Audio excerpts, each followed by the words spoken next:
That's wonderful. Okay, and so let me give our agenda.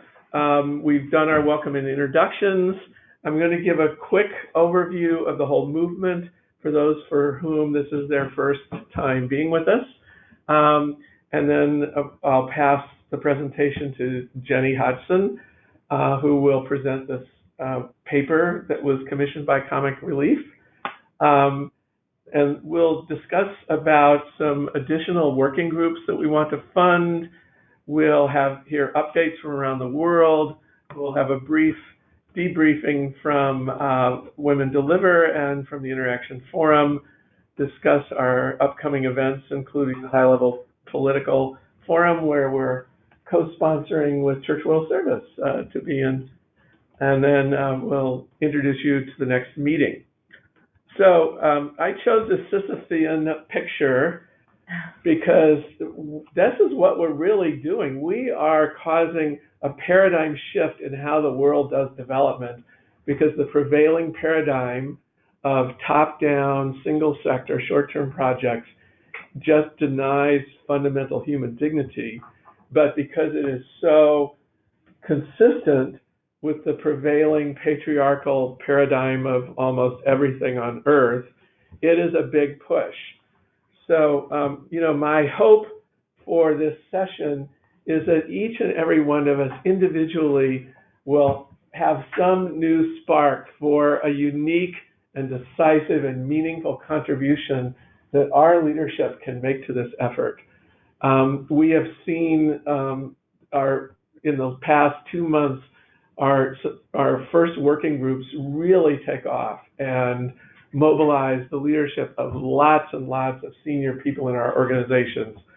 So that is a big goal I have as a result of today's call. The goals of our movement are 5: voice and agency for women, youth, and marginalized groups. Every person has a fundamental human right to voice in the decisions that affect their lives and to equal access to public services, and those rights are systematically denied in the current paradigm. We want adequate community finance, at least a 20% share of public budgets. That we are so far away from that, except in a few places like Kenya. We want good local governance, meaning that there's transparency and effectiveness and social accountability, public forums, mandatory opportunities for people to express what their vision is as well as their gripes are. Quality public services, and then resilience, because resilience is a community-based attribute. You can only have a resilient world or a resilient country or resilient households if each community has the capacity and has done the planning to really deal with shocks that hit that community.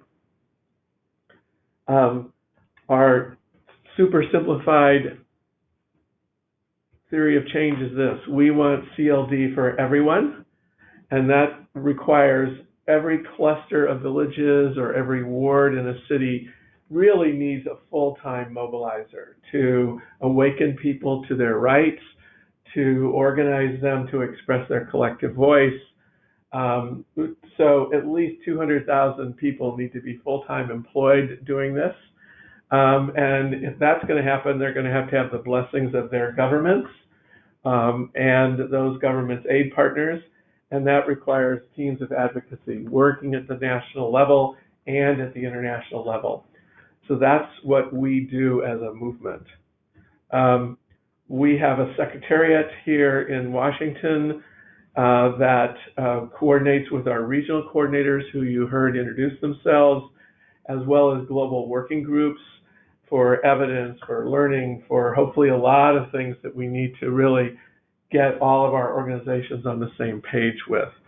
And the ultimate goal is to have collective impact at scale, so that those 200,000 mobilizers, they probably currently are alive and well-trained within our own organizations, but we need to be working together at scale across the world. One of the biggest and most exciting things that many of you heard about on the last call is that we are doing this at the recommendation of the World Bank. We are gleaning through 350 evaluations from our member organizations. 3 subgroups are working on it with 35 senior professionals in evaluation from 23 of our member organizations. Excuse me, somebody has just arrived. Welcome, come in. There's treats over there. Sorry, you on the phone, no treats for you. So they're using a methodology called realist synthesis. They've developed a scoping tool for going through all of these evaluations. It was piloted last week and it worked. So a whole team of interns being at Catholic University as well as here have been trained to use this tool, are going to be going through all of those studies. We have an advisory group, including 3 academics who will ensure that no one will be able to say to us, oh, well, this wasn't rigorous enough. We've got super duper academics advising us. And one of the things that will be launched is a collective way to evaluate the impact of our work. We have regional coordinators, some of whom you'll hear from after Jenny's presentation. We have that question mark slot. We really need a coordinator for all of Latin America. We talked recently with Global Communities because they're in Colombia has a government that is super passionate about community-led development. It's part of their peace plan. But they were unclear whether they would have funding. So we're hoping to hear from them soon that they have funding and will be able to host the kinds of large-scale meetings, et cetera, that we need to really have Latin America, all the countries take off. We also work through an existing network in South Asia called Login Asia, which has been sponsored by the Swiss and now is really getting off on its own. So now, if I can move my buttons properly, I'll be passing the presentation to a person who I really admire. She's the leader of the Global Fund for Community Foundations. Community foundations are an extraordinarily valuable part of the development ecosystem because they can move quickly under local control to take progressive actions and are often the catalysts for larger scale government actions later. They've played an enormous role in the US. I got to meet people at our Kenya launch from the Kenya Community Development Foundation. They have a great chapter in Zambia that I get emails from like every other day. So this is a real wonderful part of the development ecosystem. So now I'm going to go and push the Jenny button and hand over to her. So make presenter. And yeah, hi. Hi. There seems to be able to see present notice messages. So. Okay. Oh, that's good to know. Well, let's see if when Jenny starts sharing her screen, if we can see that. You know, I bet what happened was when I don't know why you weren't seeing the screen. So, Jenny, can you share your screen with us? Yes, there it is. Yes. Hello. Yes. Okay. Okay. Good. It's working. Great. Over.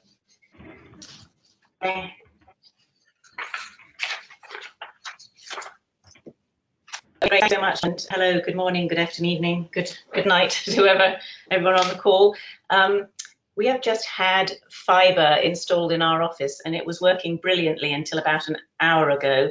So please use the message system if you can't hear or see my slides, so I'm not talking into a void.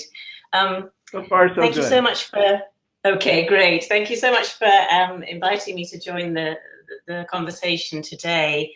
I know that various people on the call or their organizations were actually participated, gave willingly of their time and thoughts for this study, which was actually completed almost 2 years ago. So I had to reread it to remember what we were talking about. And it's really interesting to see kind of what's changed since then. I should say from the start that I am not a researcher. I'm very much coming from the basis of practice and building evidence base. So I present this report with that proviso that it really came from the perspective of practice and an interest in looking at emergent practice. So I thought I would kind of touch on 5 things today. One is a little bit about the Global Fund for Community Foundations, the organization that I work for, which I'm based in South Africa. We're a staff of 3, and we've built up a network of around 200 organizations in 70 countries over the last decade. Talk a little bit about the people I wrote the report with, why the report was commissioned in the first place, because I think it's kind of interesting and it is very much speaks of a particular moment we're at. A little bit about the study and the conclusions, but also I thought it might be useful to share with you some of our thinking behind the report, some of our thinking out loud as we were conducting the report, because we really tried to challenge ourselves in reading, familiarizing ourselves with what's going on in the space of community-led development. And then just to finish, to say some of the things that are happening moving forward, particularly from the space that community philanthropy is sort of engaging in. So let me change the slide. So as I said, the Global Fund for Community Foundations is a small organization with a global network. And I suppose for the purposes of this group, our brief theory of change is around community philanthropy. That is an emphasis on local assets and local resources as a pillar or cornerstone of a people-led development paradigm that can shift power. And we are very sort of upfront in, I think, sharing John's critique of the system, that something needs to change. And over the last 13 years, we've really tried to lead by supporting the emergence of community philanthropy as a practice, as a way of working, as a set of values, as a set of organizations around the world, but also trying to influence donor dialogues, spaces where power and decision-making sits. So we've done a lot of writing. More recently, we've used the hashtag Shift the Power, really as a call for thinking about power at every level of the system, wherever it sits. So coming back to this report, you know, we come at this with a particular angle, I think it's fair to say. So my 2 co-authors in the report, Barry Knight and Susan Wilkinson Maposa, also both deeply sort of steeped in asset-based approaches to development. Barry Knight wrote a book on poverty in the UK recently, which was really very much the messages around the importance of people and relationships, often over money. And Susan Wilkinson Maposa did some groundbreaking work, probably more than 10 years ago, this series of publications called The Poor Philanthropist, which was based on some detailed studies of patterns of giving and reciprocity in Southern Africa. So I want to acknowledge them because probably most of the clever thoughts in the report are from then, and maybe I just added the sentences together in places. So the origins of the report, these pictures, which are about to pop up on your screen when your screen changes, I want to locate, there we go, this report in the context of a series of conversations facilitated, prompted by Civicus, that many of you will know, but other actors starting about 3 years ago to hold a series of conversations around rethinking sort of the development paradigm, but specifically around the issue of civil society resourcing.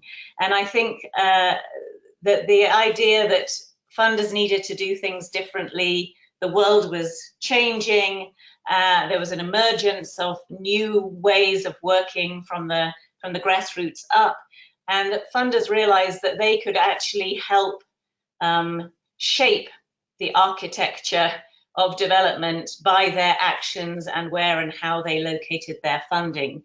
So this was a meeting that Civicus convened in South Africa 2 years ago. It was the second such meeting, which was really kind of going back to well, what needs to happen? Where are the gaps? What don't we know? And Comic Relief, which is a UK-based funder with an average annual budget spend of around £65 million, is one of a number of funders in the UK, including the National Lottery Community Fund, another big funder that also funds domestically in the UK. So funders that were trying to do things differently. And part of their rethink was to challenge themselves to say, do we have to fund, do we have to deliver all our work through INGOs, or are we missing something here? So I think it's important that for you to understand that this report came out of a set of conversations and a sense that there was an opportunity to explore something. Excuse me, Jenny, some of our folks are not English first language people. If you could just slow down a bit, they will be able to follow better. I'm trying to speak slowly. It's a challenge for me as much for them to understand me. I saw the note. So the study, it's 41 pages. You can read the full thing, so I'm not going to get too sort of stuck into it today. The focus of the study was to look at what was going on in the system. You know, what is the landscape for community-led solutions? What does it look like? Where are some of the bright spots? What is happening in the system? And what is the funding environment for this? What are some of the wisdoms or assumptions or new interests in different parts of the funding ecosystem, both from bilateral funders and in the space of private philanthropy? And the data sources we used was a lot of literature reviews and a series of key informant interviews, and these are all listed in the report. But one thing I think it's important for me to say is that we deliberately scoured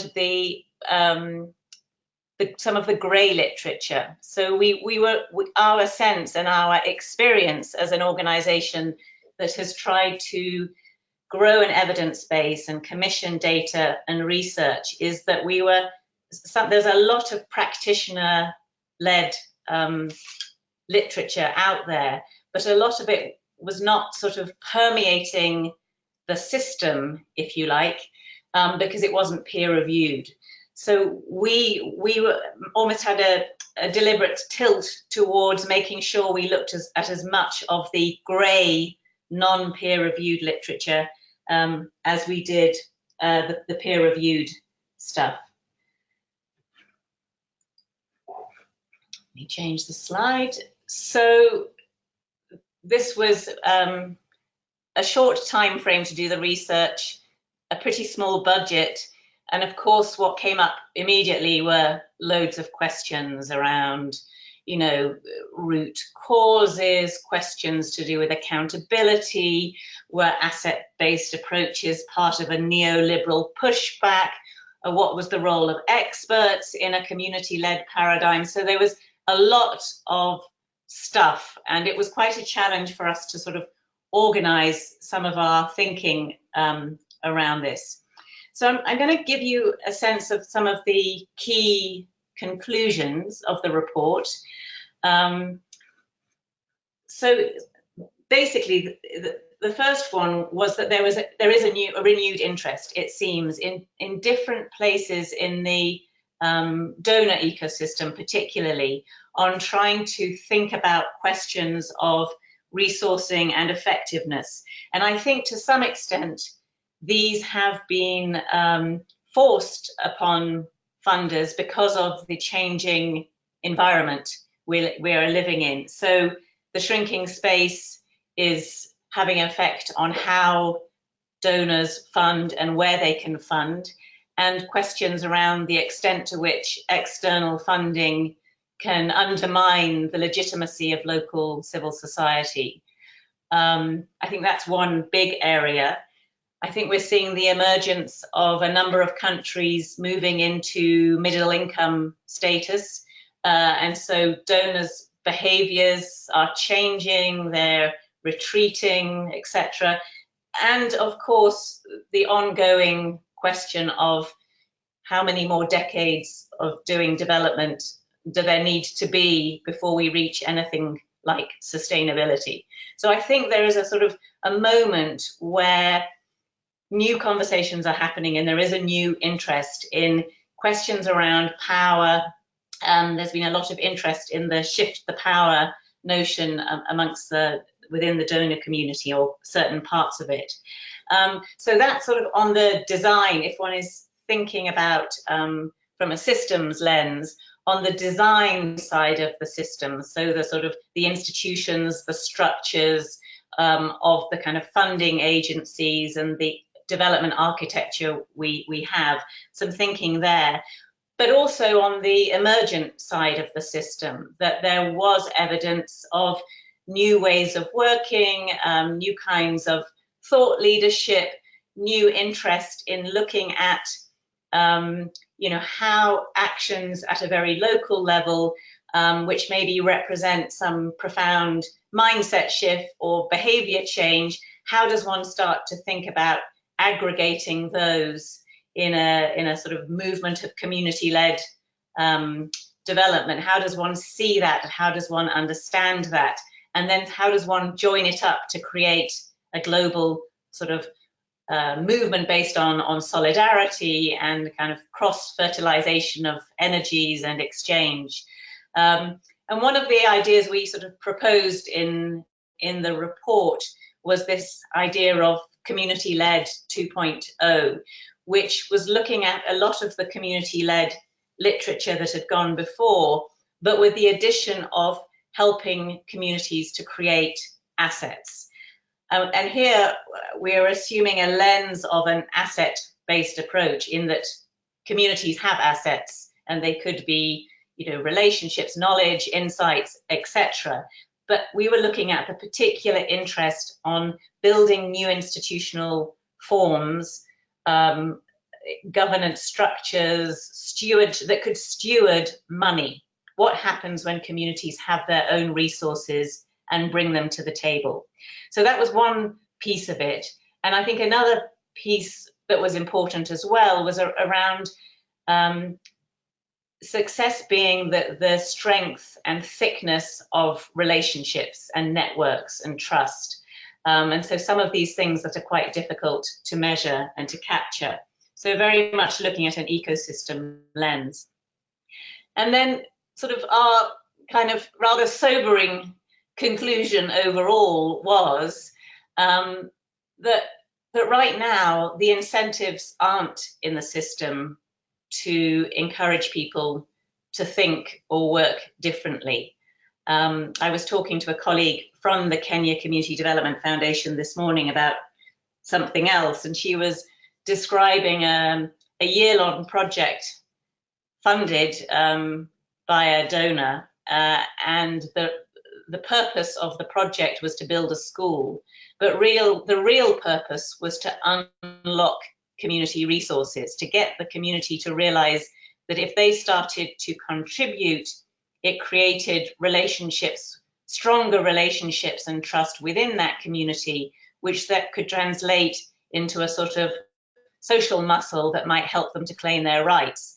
Well, that took 9 months of a 12-month project. So they're only just getting started when the project finishes. So those kinds of disconnects. So those are some of the conclusions of the report. and you can read the report at your leisure, I'm sure. Great bedtime reading for you. But I thought it would be useful to look at the questions that were informing our learning journey as we went on this research. And there were 7 questions. You know, is community-led a good idea? I'm going to talk a little bit more in detail about 1, 3, and 6. So we'll just look quickly at 2. You know, can you do community-led development if you have a sectoral lens? Is that too narrow? And some of the feedback we got in the report was communities don't operate in sectors. There is a holistic view where different things are joined up together. So it was a struggle to fit sector-based, issue-based projects into a community-led approach, because there was a sort of mismatch of fit there, if you like. Questions around, you know, new approaches and new partners. If we keep using the same, this is number 4, if we keep using the same models, institutions, structures, ways of working, can we change anything? And if we can't, who's missing? Who's not at the table? There was a lot of discussion. I think this has become an increasingly important conversation in the last couple of years in the development sector more broadly, around you know, the importance of an ecosystem lens. So can you do community-led development if the ecosystem is not supportive of that? And what does it take to create a supportive ecosystem that can see community-led initiatives as part of something that really drives the engine of development rather than that exists at the margins? And then the 7th one was around language. And I think you see this on Twitter almost every day. Someone will say, I object to the use of the word beneficiaries, and there's a great discussion about why beneficiaries is the wrong word, and an agreement that we have to change our language. And yet there are some learnt behaviours when we, as a sector, apply for our own funding. There tends to be a reversion to a language which is power laden. There are donors and there are beneficiaries and there are recipients. And that really, can you change anything if the language consistently doesn't really support the values of the work? So drilling down on the 3 I had identified, our first question was community-led, is it a good idea? And you know, the 3 of us came at this very much from a sense of course it's a good idea.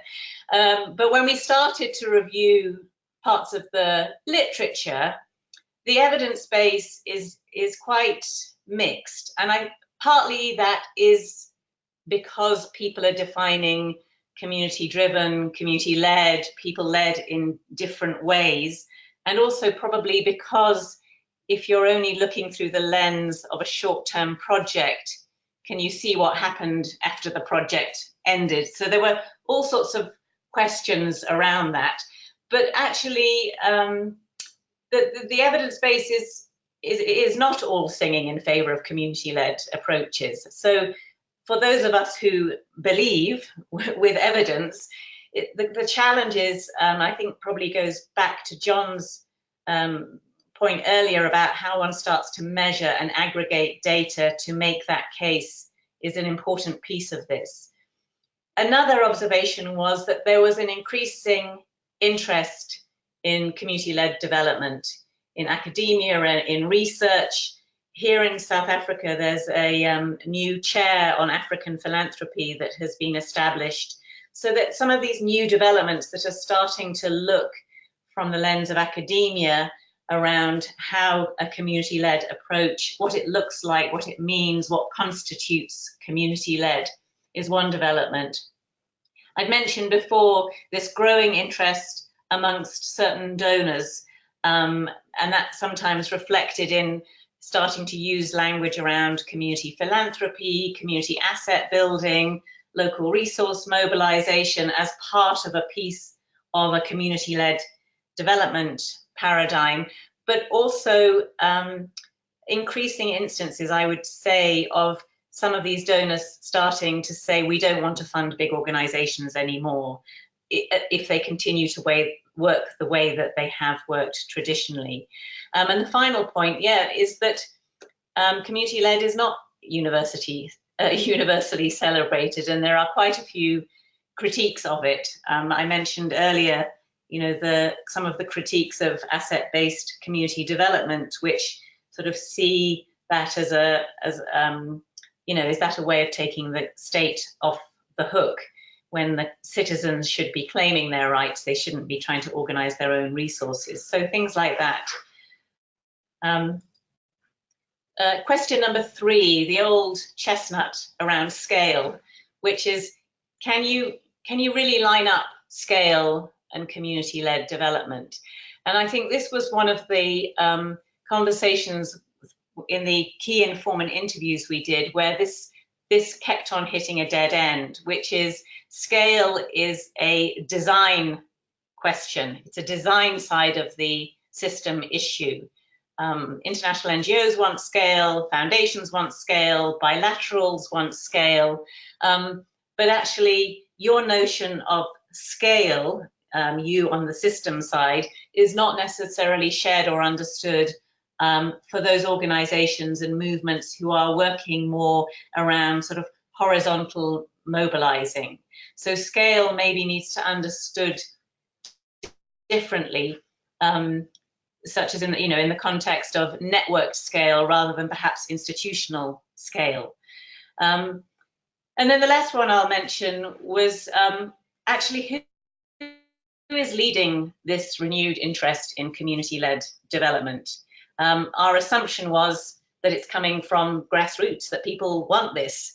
And it was very interesting to see that much of the literature and writing and the push is still coming from the design side of the system, the institutions, the donors, organized development, and that it is still, there are few spaces or limited visibility of voices from the field being present in some of these conversations. And there was a couple of people actually said, we don't spend our time going to conferences and presenting papers. We don't have the time or the resources to invest in these questions. I'm sure if we did, we could tell you exactly what we thought.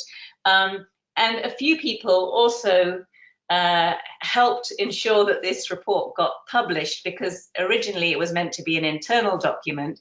They said, we won't participate unless something comes out of it that helps move our agenda forward. So I think there is a sort of sense that somehow the importance of weaving in voices from grassroots, from the global south, as owners of this agenda is a really important piece of this puzzle if it's going to happen effectively. So I'm just coming to the end here. I'm going to put back on, that was me talking about, as somebody who did the research, was involved in the research for the report. And I just wanted to share with you some of the things that we're seeing sort of emerging out of processes like this. And certainly producing the report, it generated a lot of interest, and it made us realize that we need more bridging literature that puts together different pieces of the puzzle. So theory, academia, emergent practice, emergent theory, what are the messages, what are the messengers, and how do we unlock more effectively pathways of sharing of knowledge and information in a flatter, power-flattened way, more effectively than perhaps the system is able to do at the moment.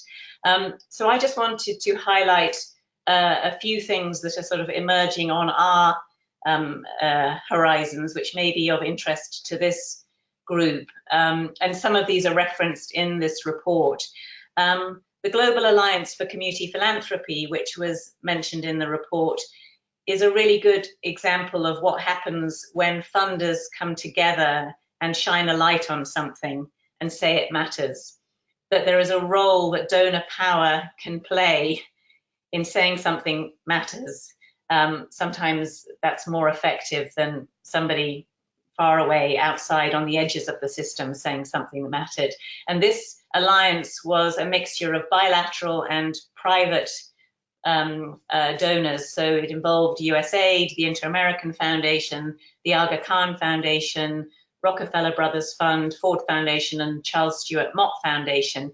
And it was a super interesting space to start looking at this question of people-led, community philanthropy, and understanding the particular lenses that different donor institutions either do see the world through or are forced to see the world through, and to try and understand what some of the kind of channels of information that work, that advance community-led development, but also tick the boxes, the donor requirements on the sort of more vertical side of the system as well. So I think more of those sort of honest learning and sharing spaces. The beauty of this one was all the funders put in a small amount of money for 5 years each, so it wasn't a huge cost, so they could afford to be a bit experimental. We've seen conversations around Shift the Power, oops, sorry, I've jumped ahead, happening all around the world. Both there was a session at the Bond conference. Bond is the UK network of international NGOs, looking at the sort of so what for INGOs, how do INGOs think about, what can they do differently? Obviously, and particularly in the UK, it's a massive issue around the hashtag aid to, hashtag Me Too, general sense of drop in public trust towards large international NGOs at the moment. But we've also seen Shift the Power conversations sort of gaining traction at a local level. And John mentioned the Zambia Governance Foundation, which has become quite active in sort of owning this agenda and shaping it from the context in which it sits. And then the last thing I want to mention, and this draft manifesto, which is on the right-hand side of the screen, is something that we as the Global Fund are taking forward, which was to start clarifying our ask. What is it we want? What is it we don't want? And one of the main sort of frameworks that we are excited by is to break out of some of the bounds of international development as the way we understand our work, which invariably ends up being about flows of money, towards something like a good society. What is the society we want to live in? And not only is that a more kind of creative and imaginative framing, in that it allows people to imagine, there's also something about starting to organize community-led initiatives, both in the global north and the global south, and be more effective in joining them up. I think certainly in the UK, and probably no doubt in the US at the moment, that recent political and economic events have actually resulted in all sorts of really interesting examples of community organizing happening outside the system. Communities, citizens taking their own agency and organizing themselves. And how can we get better at kind of decolonizing this thing about being global north, global south, and move towards something more around global solidarity? So my last slide is just to tell you about this event that we're planning in November in the UK, a relatively small event, but trying to build on some of the data and findings from the report in terms of starting to look at evidence, both from the sort of big theoretical academic stuff, but also kind of create pipelines of data and evidence from the emergent side of things, from practice, and start to try and locate it in a broader shared framework of a people-led development paradigm. So that's the end of what I was going to say today. So I'll hand back over to you, John. Oh, wonderful. We'll leave your slides up for a few moments in case people have specific questions that causes you to flip back. Let me just see Sure. in the room. Any questions or comments here in our room? Yes, Rebecca. I'll start us off. Thank you, Jenny, for the presentation. It was really interesting. Oh, sorry. I'll try to speak slower. So I was really interested in the finding that community-led development is fundamentally a language or a framing that makes sense to Northern donors and to Northern Global North organizations, and that your findings were that it was something that didn't have a lot of relevance.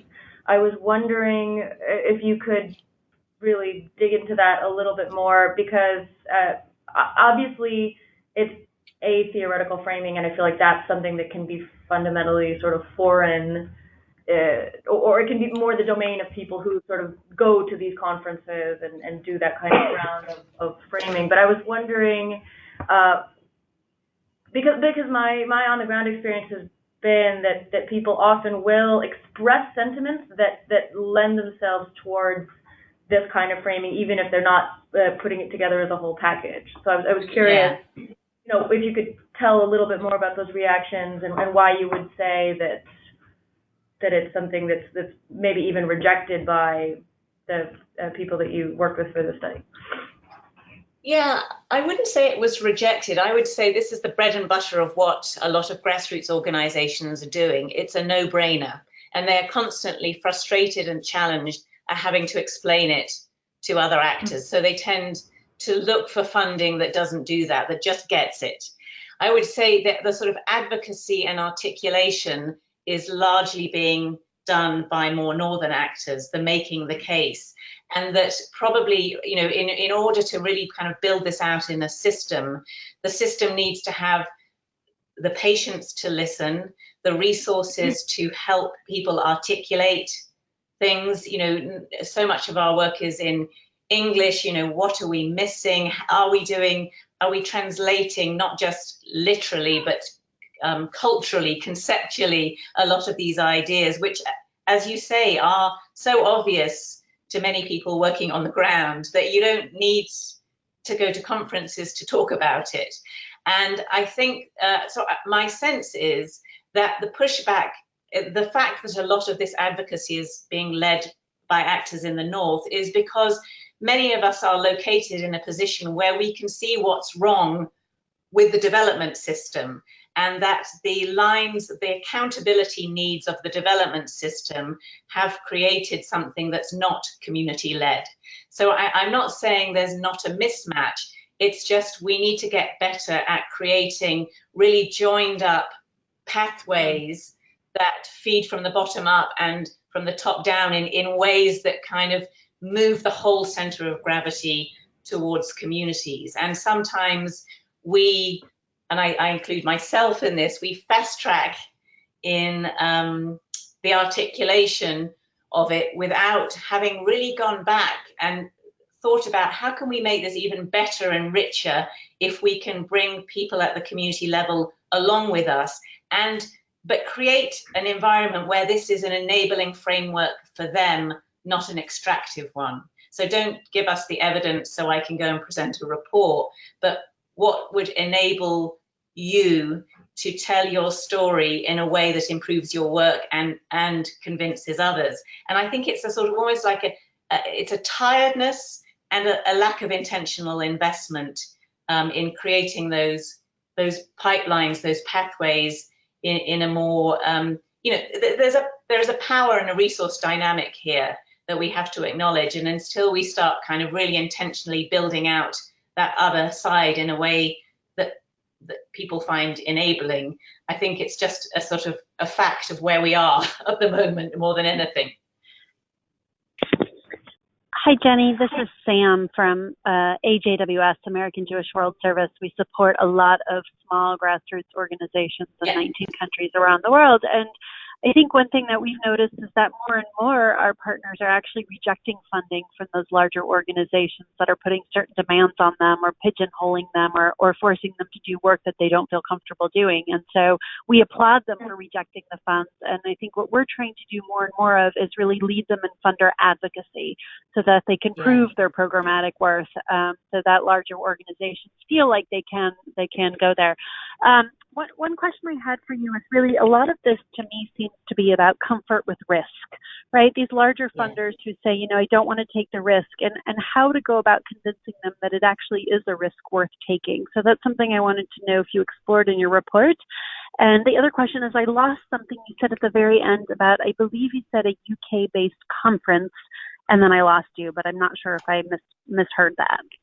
Oh, yes. Okay. So, hello. I think we probably work with many partners who are similar in terms of their sort of approach. On your first point, I think there is an opportunity when CSOs, when grassroots organizations start rejecting funding. Unfortunately, at the moment, it is like a leaf falling from a tree in a forest. It does not having the kind of ripple effect that it should have, which is kind of, wow, people are saying no. And I've been involved in many conversations, particularly in Africa, about, you know, organizations saying, well, should we go on strike? Should we have a donor strike? And we all agree to turn down funding. Like, so I think there's an opportunity, and one of the ways we've been thinking about this is how do we start thinking about this as a movement and as a sort of shared purpose. And it's not just about our organization. So if you don't get money, I might. If you're saying no to a funder, it might create something for me. How do we exercise movement generosity in this? And how do we start to shine a light on some of these radical statements, which are inherently sort of political and challenging power? I think as a system, we don't do that well, and we could do better because, as you say, the examples are there for the taking and they should be held up. That is power.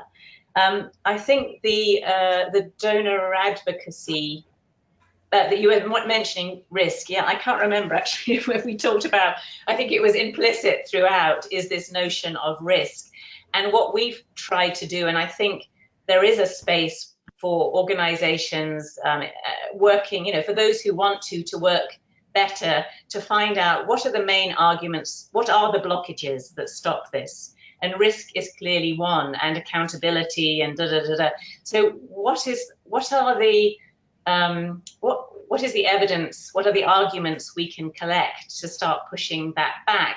And then how can those, you know, a couple of funders who have that power, old power, because they've got money, start kind of imbuing a system with some of those messages?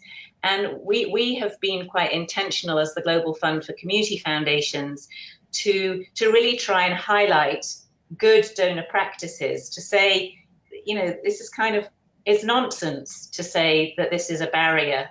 You're doing it the wrong way. Try this kind of thing. And I think that I think that's the opportunity that I'm seeing at the moment, is actually you can give a funder exactly the same peace of mind, even with better outcomes, if you frame it differently and they use their resources differently. And how we kind of actively gather that and engage in this sort of funder advocacy. What we've noticed, interestingly for us, when we were just talking about community philanthropy, because development is so siloed, it was the easiest thing in the world for funders to say, oh, we don't do that. When we started using the hashtag Shift the Power, it created both a bit of a carrot and a stick. And we have found that that has allowed us to get into conversations that we weren't previously privy to, because there is like, who doesn't want to be the funder that's shifting power? Who wants to be the funder that everyone says you're not shifting power? So I think we've also got to be strategic and tactical, as well as deeply authentic in our work about the messages, you know, what's the message and who are the messengers? And I really think that, you know, platforms like this and others that are out there, you know, Edge Funders, Human Rights Funders Network, are places where we can really challenge ourselves to be much more strategic about how we articulate what to whom. That's wonderful, Jenny. I think we have time for one more question if someone has one. Oh, I was going to mention the event. It's on our website, www.globalfundcf.org. It's a symposium called Pathways to Power, and you can find out all about it there. And we'll send that out as a reminder to everyone with the follow-up email. The other thing I promised to do in the follow-up email is before I send out the link to the recording, I will go back and I will stick the slides in where they should have been at the beginning, rather than repeating the first 15 minutes of this, so that when you get the recording, you can see where the slides should have been. John, I have. Yeah, Ritu? Hi, Jenny. Okay. Hi, this is Ruchi. I am sorry I joined in late, and I'm from India and a Dalai Lama fellow. I'm also a sustainable urban development practitioner. So my question is coming from my past year as a Dalai Lama fellow working on cities and building children-led cities as my community. The question is as follows. Donors do operate from a very formal space, and there are a lot of innovations across the world germinating from young minds that are dancing with these systems and building on diversity of hearts and assets they operate in their communities.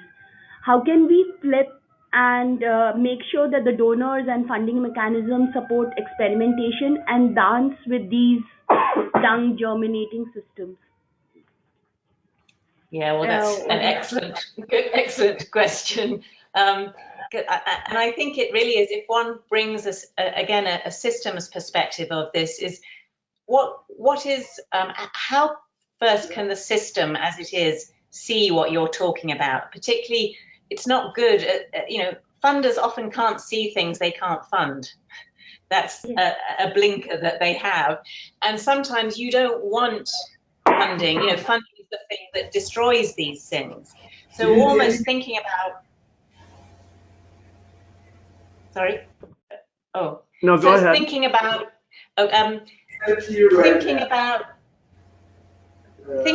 how can we create not blockages in the system. So at the moment we have a system which is around intermediaries.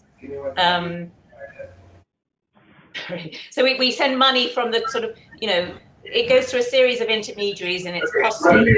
How can we think about these layers in the system?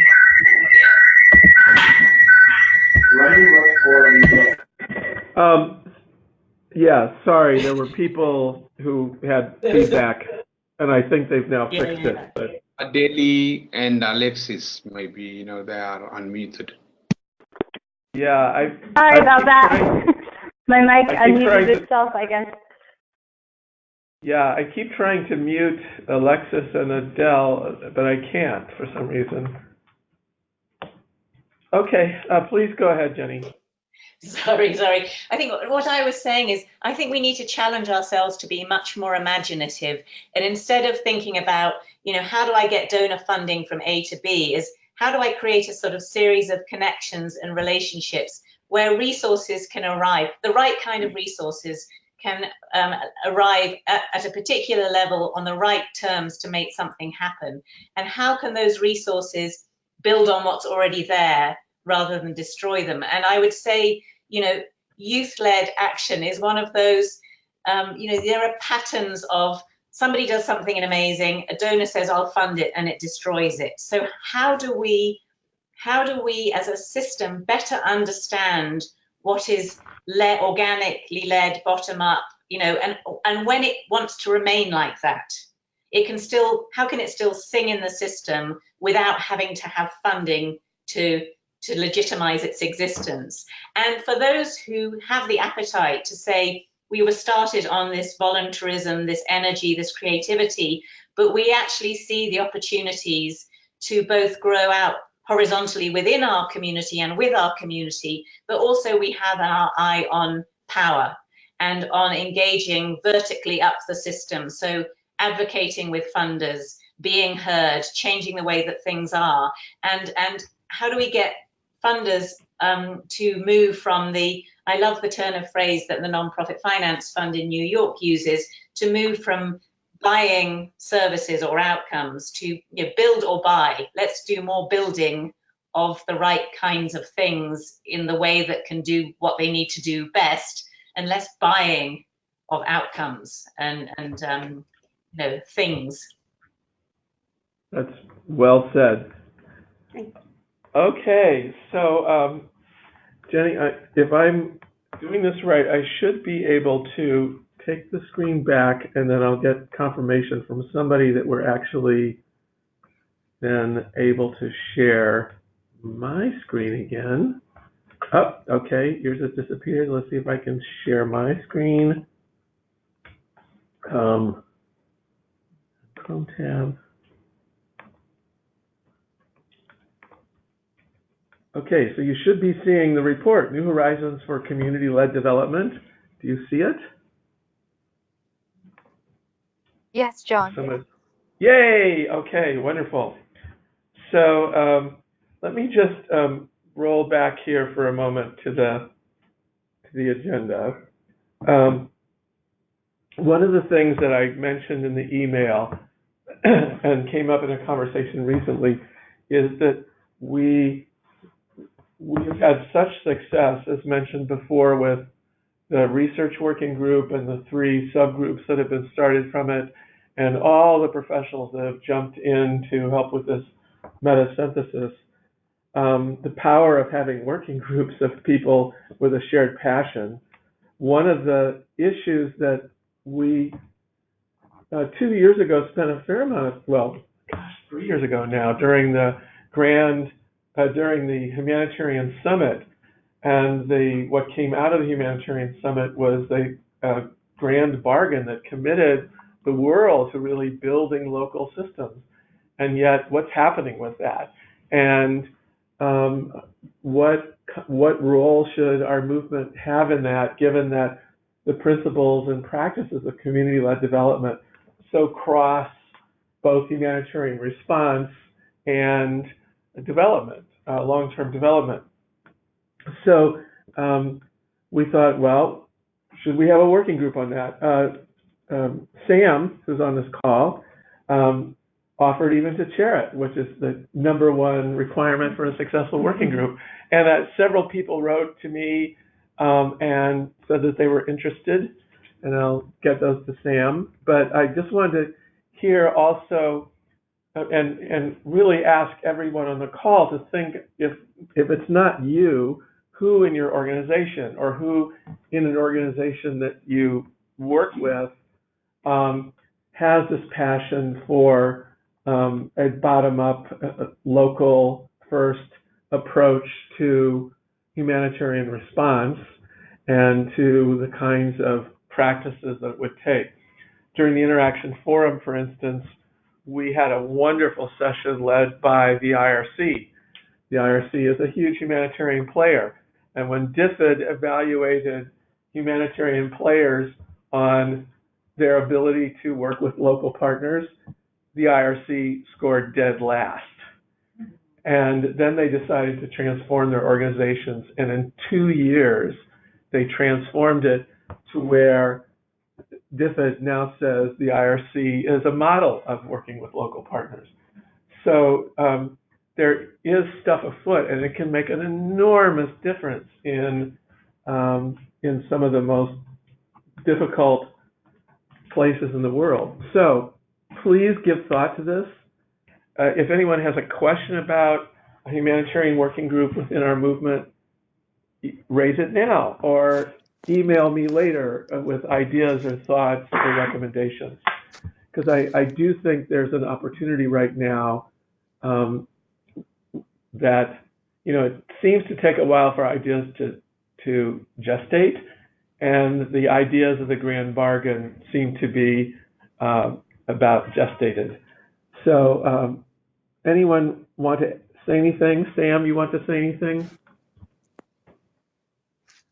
No, just that I appreciate this opportunity, and I'm excited about engaging others, of all CSOs and NGOs, and of course INGOs who are first responders often in humanitarian crises. And I think we could all commit to doing this much better and engaging local communities in a much more effective and responsible way. So excited to hear from all of you.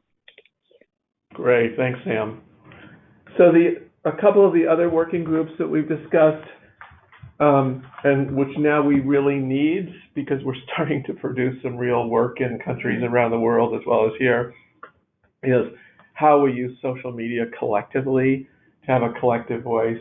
Jenny generously lets us use her Shift the Power hashtag, which has been really wonderful for us. We have it on banners, we have it at meetings, we had it all over the place in the last couple of years.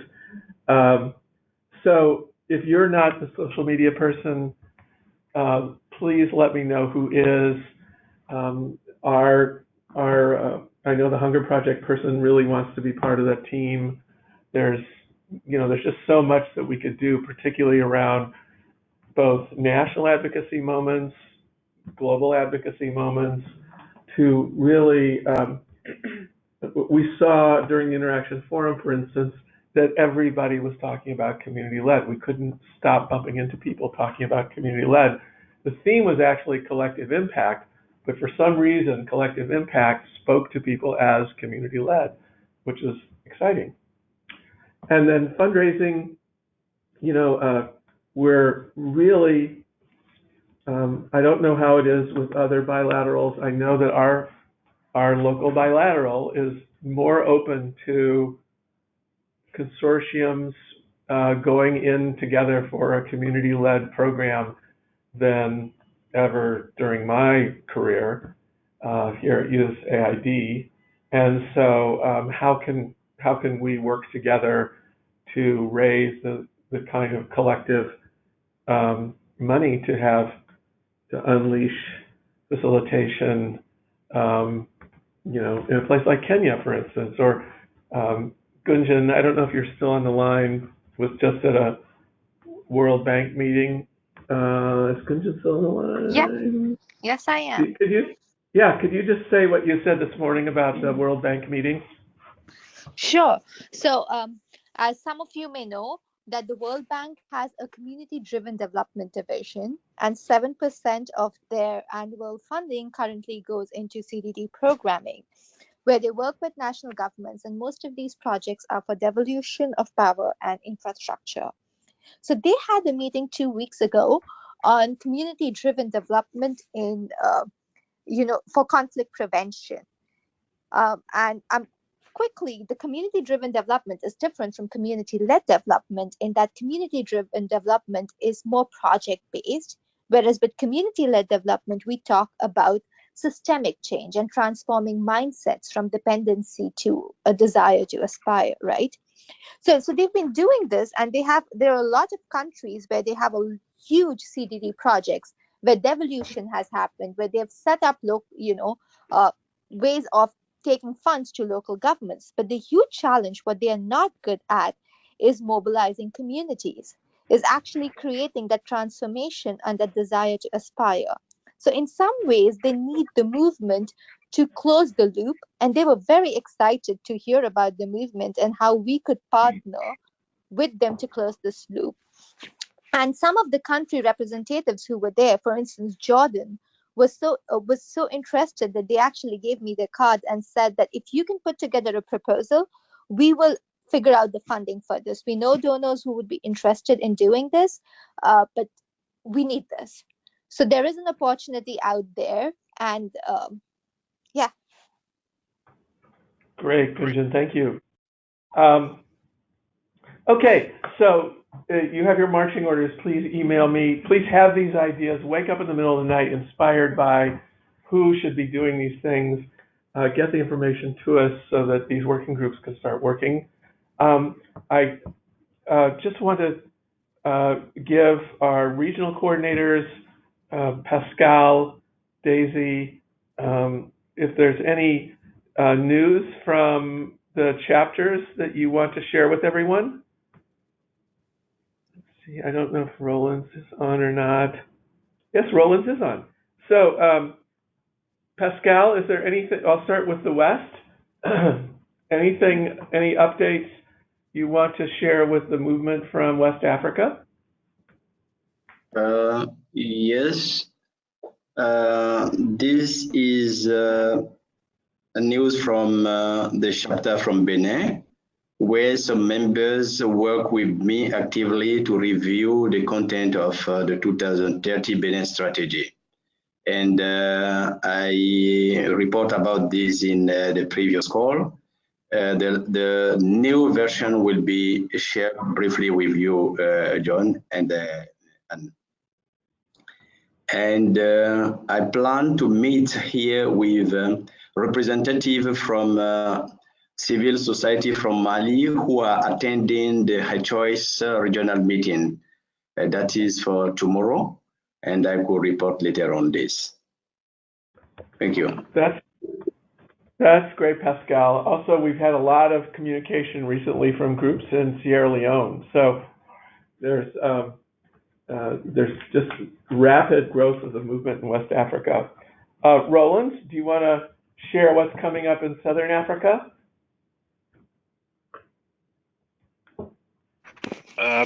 Thank you, John. I know Deleji is on this call, and you can jump in, Deleji. The chapter in Zambia is building up. The national chapter in Zambia is building up, and now the launch is set for the first week of October, and it shall be followed up with the a consortium implementation launch in Eastern region. So we shall have the CLD national chapter launch in Lusaka, and then a day after we're going to have a consortium implementation launch in Eastern region. Anything, Derej, that you would like to add on? I think that's what. Thank you, Roland. And that's what I can update. That's the plan we're having. And so far, there is a lot of requests coming. We're still also getting more interest from different organizations. Otherwise, we are ready. Wonderful, Dereji. That's great. Daisy, any news from East Africa? Right now, I don't have much news, apart from the fact that I think they've been more of concretization, working on the documents, to have the manifestos, the whatever, to bring all the chapter members together. But we haven't had any major activity. Okay, thank you. Muncie, any news you want to share from Mexico?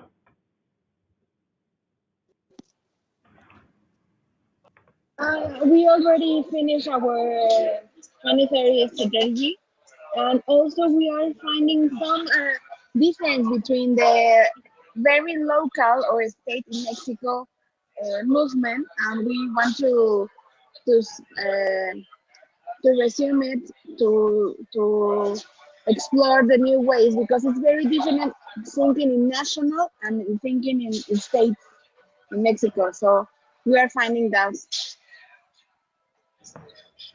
Thank you, Muncie. Okay, so recently we had two big CLD opportunities, one being Women Deliver 2019. I think probably multiple people on this call were there. MK, you want to say anything about the degree of interest in CLD at Women Deliver? Sure. So we were able to speak at 3 different events at Women Deliver. 2 were with Girls Not Brides, and we found that 2 important things were coming up around what is of interest to the movement. One, the general usage of the terminology community-led, even in events that we were not hosting or talking in, and then the prevalence of integrated solutions and strategies, and especially in speaking on panels that had speakers from a multitude of sectors and looking at integration and approaches. So it looked like a perfect nexus of even the original merger of Locus and the movement for community-led development. For the Interaction Forum, the same thing, but I think what was especially exciting around Women Deliver is that it is something that happens only 3 years, and it's a space where high-level heads of state can come without being in the formal space of the UN or other multilaterals. So you can get more raw answers and interface with some of these folks. So for them to hear what's hot in development every 3 years, and for this to last in momentum for the next at least 1.5 to 2 years, leading up to the next Women Deliver, I think we're in a good tide to serve forward on this. So I'm very pleased to report back that even though we had a small contingency from the movement Secretariat, we saw a lot of our members there representing not just their organization, but these more grassroots initiatives. And it just goes to show that whether or not they knew they were members, this has built great traction right now, because a lot of these orgs are large, right? So not every person in 1,000+ staff orgs can know their members. So we were able to spread that word. And then lastly, we were able to talk to and get close to now the point of confirming additional members. So more to come on that, but we should be able to up our number to 60+ members in the coming week or so. So that is very exciting. Wonderful. Thanks, Mary Kate. Okay, so I'm going to rush ahead to the coming events. So July 16th at the Church Center of the UN at 10 o'clock in the morning, we will have a side event during the United Nations High-Level Political Forum. Our next call as a global movement will be on the 31st of July. We're so far pretty good at sticking to the last Wednesday of the month. And we've invited Suzanne, better known as Sue Kant, to be our guest speaker. World Vision has two methodologies that are critical to CLD. One is called Citizen Voice and Action Workshops, CVA. And I'm told that in the whole world of World Vision, Sue Kant is the biggest champion for CVA. So I tried to get a double reconfirmation from her because she's actually in DC this week, but that tied up totally in other people's meetings. So I'm pretty sure that's what will be our guest speaker in July. Then in September, the UN has a climate summit. There's the UN General Assembly. Given that Goal 16 on good governance is one of the thematic goals this year, we really want to emphasize that both at the HLPF and at UNGA. I'm really going to go for trying to have Kenya